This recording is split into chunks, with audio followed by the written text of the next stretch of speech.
There it is. So, we're live. What's going on? Welcome back to Uncensored Podcast. Today I've got a very special guest with me, Miss Verga from a high school.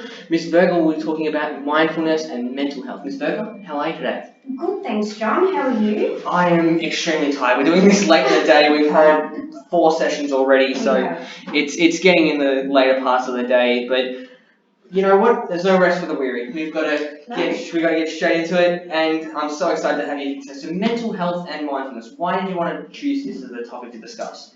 John, I think it's really important to sort of discuss mindfulness and mental health, especially in young adults, considering, I'm a teacher at a high school, you're a student. Yeah. We see it every day, yet there's not enough sort of awareness about it, and if there is, I think there's a bit of a stigma still. Yeah.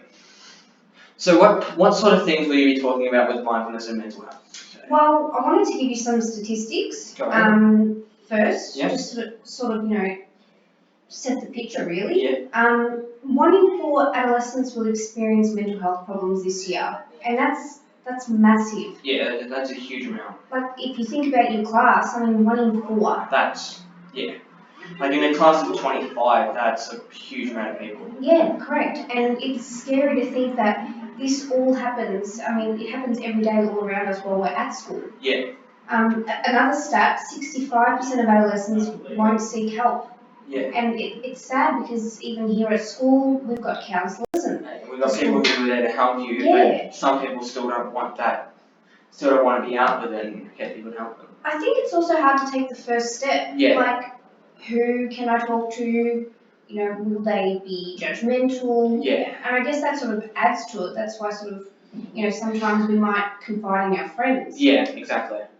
Mental health disorders also carry the largest burden of disease for 15 to 24-year-olds. And, if you think about it, that's massive. That is. That tells us that, it's a real issue in society, and, it's important that we keep an eye out for our friends. Yeah. Make sure everyone around us is okay. Yeah, and, it's so easy to tell in class when someone's sort of feeling off. Yeah. And, the scariest statistic was that suicide is the most common cause of death for 15 to 24-year-olds. Yeah. And I had one of my friends who was here only a year ago, actually finished up at the school around about this time. He left the school and unfortunately late last year he passed via suicide as well. It's terrible when you, especially even if you don't know the person, that it's still sad to read. Yeah. And it's sad to hear about it, that someone so young has would sort of even think of that. But I think one of the most important things to remember is that having a mental illness, it's not something that we ask for. It's sort of something that something's happened that's caused it. We have no control over how it happens, why it happens, but it just happens. It happens, and sometimes it could be a trigger that triggers it. Sometimes it could be hormonal changes, and I think being a young adult and a teenager, there are so many different hormones that are going on, and all these changes, and family life, and new homework schedules. Yes, exactly. It adds to the stress. The ever-changing environment around someone will be a benefactor to that, unfortunately. Exactly. Yeah. And I think it's really important that we sort of, raise awareness on what's happening in our community. Even when I was at school, I was a very anxious student. Year 11 and 12 was probably, they were the hardest years for me because I knew that I had to get a good ATAR to get into uni. Yeah. And it was so nerve-wracking, and I stressed out in class every single day because I'm sort of a perfectionist. Yeah. And I guess it's a bit difficult now that I'm a teacher, but I strive for perfection, and I think that's what added to my anxiety. Yeah. But I'm really glad that I sort of reached out for that help. Exactly. Now, when I do this sort of podcast, I don't go into much of my deep personal life, but with this being such a prominent topic, I wanted to actually give an example. Just like you have, back in September of last year, my grandparents were involved in a car accident up in Warwick. Meanwhile, I'm packing my bags to get ready on a cruise. We were about to head to New Caledonia, and I remember I was at my basketball game and I've been told to sit out for the game for rotation purposes, and I remember just sitting there watching the game and nothing was wrong. I was just enjoying the game, and my mum was scoring, and I remember she came past me with my sister in tears, and she walked the other way, and she I remember asking Caitlin what's wrong, and she said, just stay here for a moment. They came back about 5 minutes later and pulled me aside and said, yeah, so something's happened. My grandparents had been involved in an accident in Warwick, and I remember originally that I was just shocked. I hadn't seen them in ages, and I was so hoping they were alright. And it was about a day later that it really hit me that has happened, and it was crushing. And I remember I was reading my learner's book that only a couple of days before, thinking about getting my license, trying to book a date, and to have this happen to the people who were pushing me to get my license, who were willing to help me with it. It shook me to my core, and I have never really spoken about it. I went away on this cruise, and as much as I had fun, I could not stop thinking about what had happened. Like it was always in the back of your mind. It was 100%, because unfortunately there was nothing I could do to help. They were all the way in Queensland. There was no way I could get to them and help them and be there for them. And it was a lot of my mum as well, in particular, being her parents. I remember the headline came through, and my grandparents showed it to my mum about only 2 months later when they were released.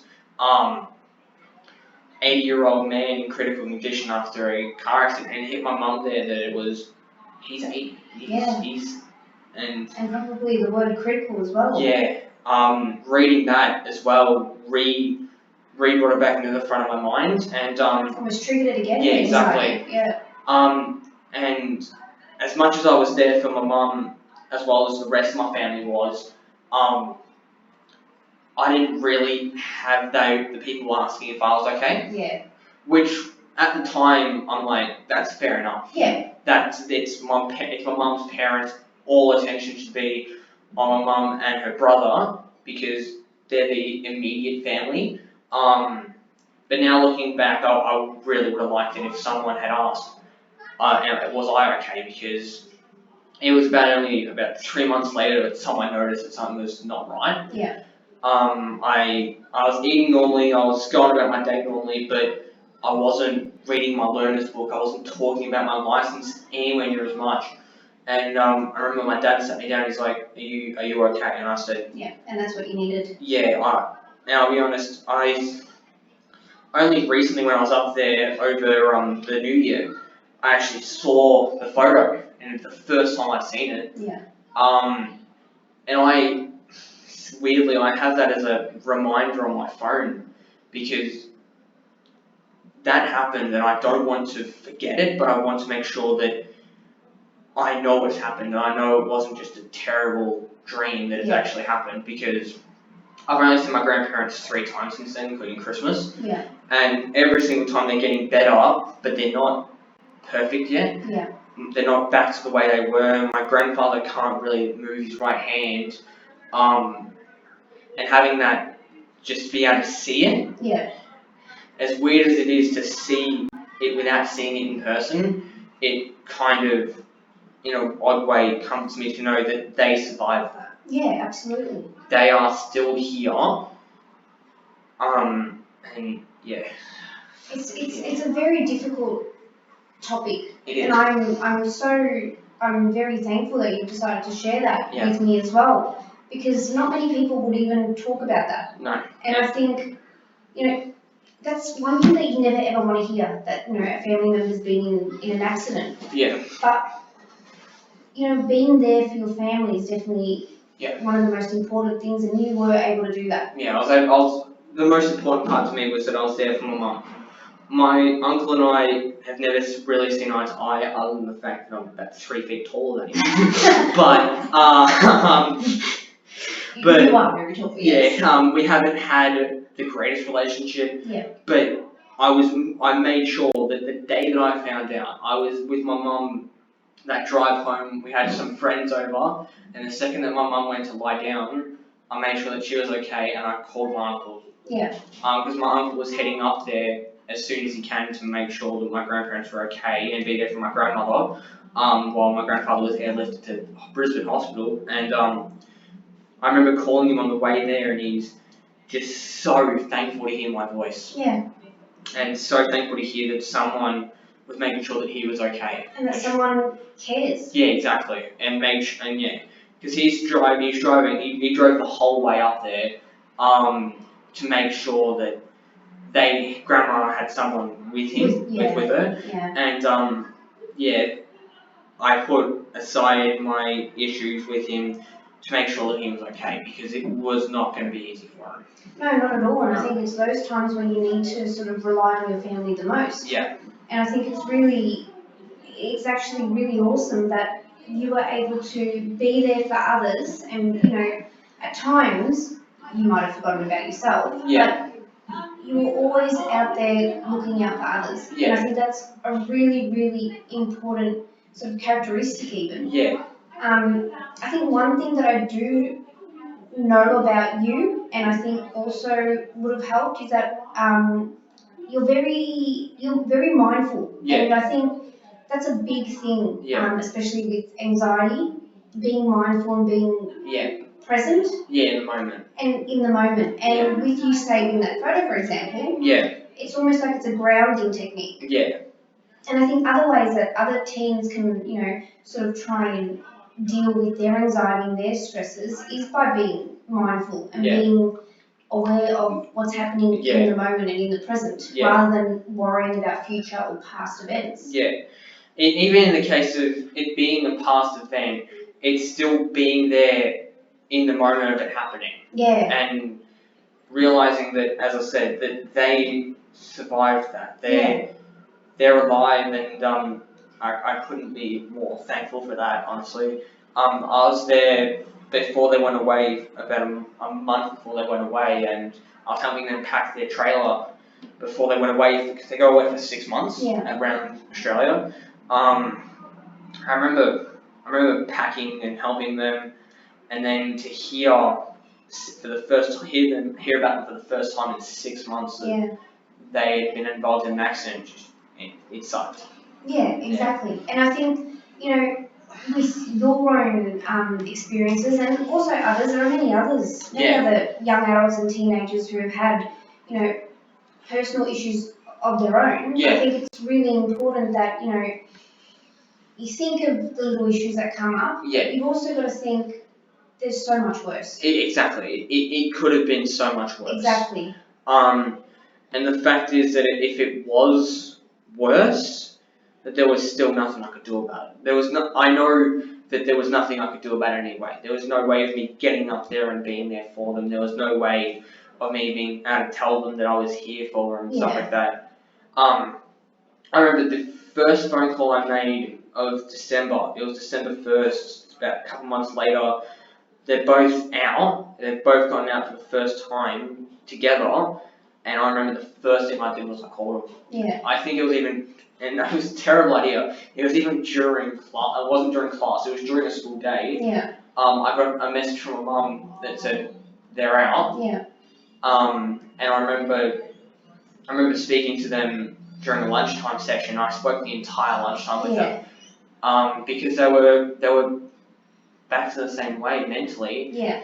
My grandmother was a bit shook. Probably the most traumatizing part of it was that she was conscious after the accident had occurred, when my grandfather wasn't. Yeah. And that would have been scary for her. That would have been terrifying. And I think it was when I saw the injuries, I saw the marks and the scars and everything that had been left from it. That's terrifying. It is. It's terrifying. But it gave me. I never described it as like a mental health issue. Yeah. I was able to work my own way through it. Yeah. Even though I didn't have anyone ask me if I was okay, I did my own routine. I went through everything I used to do when I had a problem or something had happened. Yeah. Meditations. I spoke to therapists. I made sure that I was getting the attention because I'd given all of mine to my family. Yeah. And I think that's so important, and I really hope that, whoever's listening to this will take that away, that you need to sort of figure out what self-help strategies work for you. Yeah. Whether it's mindfulness, whether it's practicing gratitude. Just before you go to bed, think about 3 things that you're grateful for in that day. Exactly. And studies have shown that by practicing gratitude every day for 41 days, your brain tends to see the positive in life rather than always jumping into the negative, which I have a very bad habit of doing myself. But it's all about practicing these self-help techniques and being able to sort of notice when something's not right and seek help. Exactly just like what you did, exactly what I did back when I was in year 11 and 12. I'm not ashamed of it. I think that sort of helped me become the teacher I am today. I want to make sure that others... instead of stressing them out about the fact that you need to be great at this, you're there and you're helping them get through it step by step, and I love that in a teacher. I think being reassuring as well. Supportive and being reassuring and just sort of making sure that students are calm and that they know that there's always someone supporting them. And they're comfortable doing what they're doing, they're not getting stressed out by it. It's the most important part about it if whatever we can do to stop them from feeling stressed or anxious, it's the most important thing. Absolutely. Yeah. So mindfulness. Yes. Mindfulness is an extension from mental health, almost like a coping mechanism, would you say? Or? It is, yes. Yeah. I think it's very difficult to do because being mindful means we need to be in the moment and sort of focus on the present, which is very difficult for people to do. I mean, especially for me, my brain's always racing about what I need to do next, what I just did I do it right? Now I've got to go do this. And mindfulness is all about sort of blocking up those thoughts and just being in the moment. Yeah, being here. Yeah. And when I meditate, I turn off everything. Yeah, you need to. I turn off the screens, I turn off lights in my room, I'm just sitting there on the floor, just meditating. Exactly, just being there, not worrying about anything, removing everything else from my mind. Just being in that moment and resting and relaxing. I mean, the brain is such an incredible, part of our body, but it can be very cruel. And I think by taking out that time to focus on the now, our brain will thank us for that. Indeed. So tired, man. I know, it's been a very big day. I think we need a bit of self-help strategies today. Just need a breather for about 10. I know. So, is there anything else you wanted to mention?